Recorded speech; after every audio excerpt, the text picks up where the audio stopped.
Always great to be in downtown Kinston. And here I am with my friend BJ Murphy, former mayor of Kinston. Yes, ma'am.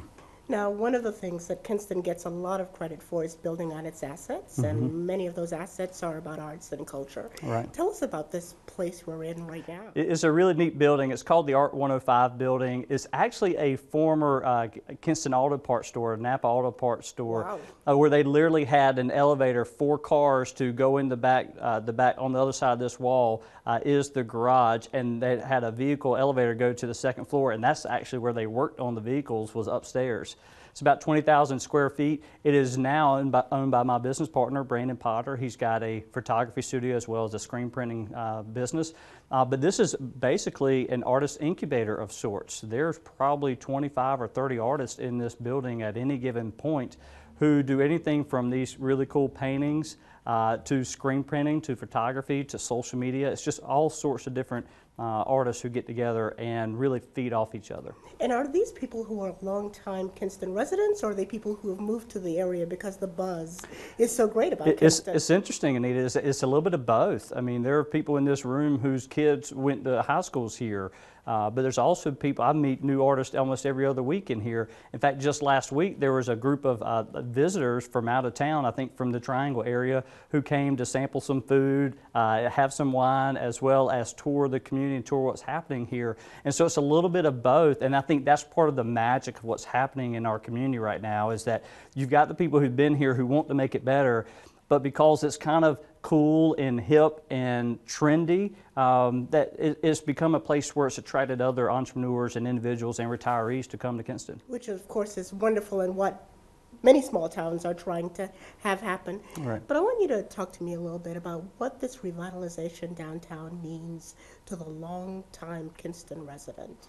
Right, you need a healthy downtown for the entire community. Because when we think of our community, it's not just Kinston. I mean, you've got Ayden, Grifton, you got LaGrange, Pink Hill, Deep Run. I mean, there's so many other areas that are impacted by what happens here, this small economic hub.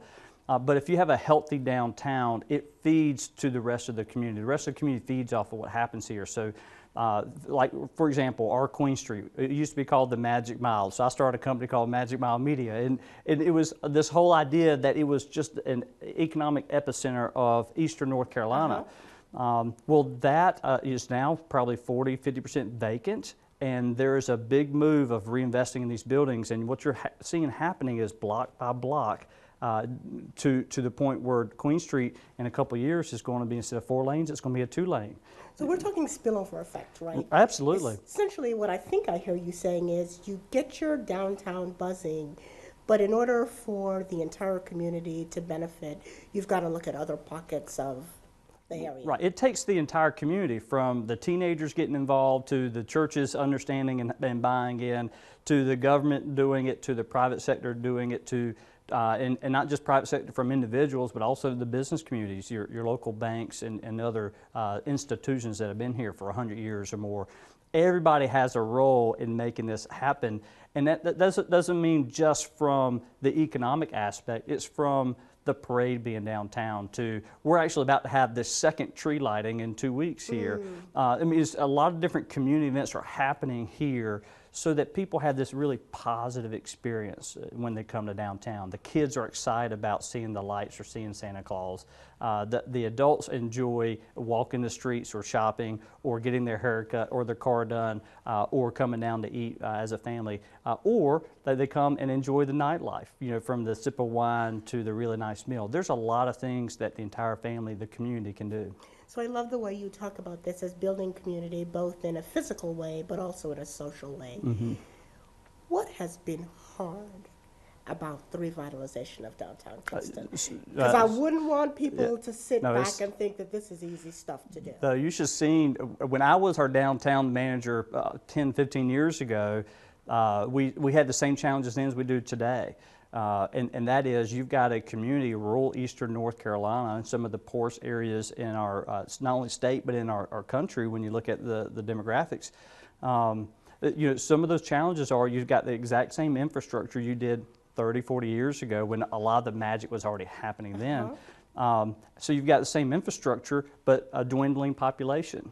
So which means a smaller tax base, more or less. So you've got to keep up the same roads and the electric lines and all the other things that are the underpinning of what allows all these other things to happen with a smaller group of people who can pay for it. And so that's why the magic of the camaraderie and the complementary aspects of both the public and private sector coming together, so trying to figure this out. That's why that's so important, that everybody's kind of running on the same path, parallel paths. So did the city provide incentives for some of the downtown revitalization? So, some small things happened, like small things that made big impacts, like just 3 blocks from where we are is what we call the Smart Kinston area, the arts and cultural neighborhood. It's a bunch of mill homes that were built when some of the bigger mills were coming to town. They all look about the same. But what we did is we created what's called an arts and culture district overlay. It loosens some of the red tape that comes with revitalizing old homes, or whether it's demolition or allowing it to go from the heirs to an individual so that they can, or a nonprofit, so they can do things with it. By creating that district, reducing some of those burdens, it allowed the private sector to go in and buy one house after another. And that's why there's multiple colored houses. There's pinks, there's blues, there's yellows. But there's artists living in there. It's awesome, because it also allowed them to sell their wares as well, whether it's pottery or artistry or their music. They're living there and they're selling out of those homes on a regular basis. Because the zoning is not just for homeowners. That's right. We allowed the mixed use of a home being used as a business in that area right next to our central business district. Give us one other really creative thing you did. I would say that's what's happening with the properties downtown. So the Housing Authority owns a lot of property in our community, but they didn't need all the vacant property they had. So basically the City of Kinston and the Housing Authority got together, swapped some land. So basically they had one big piece of land. The city had small pieces of parcels all around the community. We got together and we traded some of these parcels that were just kind of scattered for this one piece of property.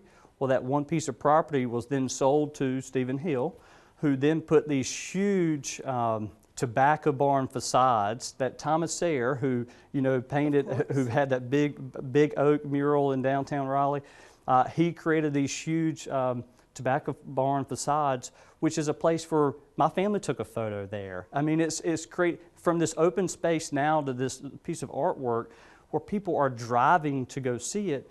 So it's also a place where when we have our barbecue festival, the Social House Vodka team had a big tent there, and they had band after band after band there.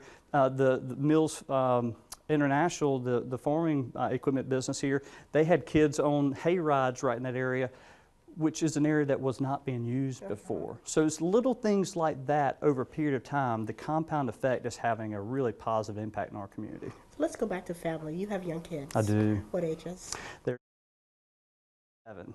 And what do you want to see Kinston become as they become adults? Well, one of the driving motivators for me, now that I'm back in the business sector, even now, is I want Kinston to be a place where my kids have the option to come home to if they want to. I mean, so often in rural areas like Kinston, kids are itching to get out. And the reality is we're better off if they come back. So either they've got to be entrepreneurs like me, or they've got to find a niche, or we've got to have a stable job environment that adheres to their skill set that they've learned over the years or what their degree was in. So the goal really is to have a place where they have the option to come home if they want to. And as a parent, I really want them to come home. But also I kind of want them to go and experience the world and do things they want to do. I've got one who will probably be real close to home. The other one's probably going to be a missionary in Africa or somewhere, I don't know. Sort of the way it works. Yeah, but I really, at one point, I want them to have the option to come home if they so choose. And some of that is developing a really cool culture here for the young people to move, but also being a place that retirees see that this is a place that they wouldn't mind living and hanging out and spending their golden years into. Well, what a gift to your kids. I would move to downtown Kinston. We'd love to have you. Especially if you invite me to that barbecue. Sounds like a lot of fun. It is. And the owner of this building is actually moving his house upstairs, so he's going to live here. Oh, how cool is that? Yeah, it's really neat. That's the trend of what's happening here. Great to be with you. Thank you, Anita. Thank you. Yes, ma'am.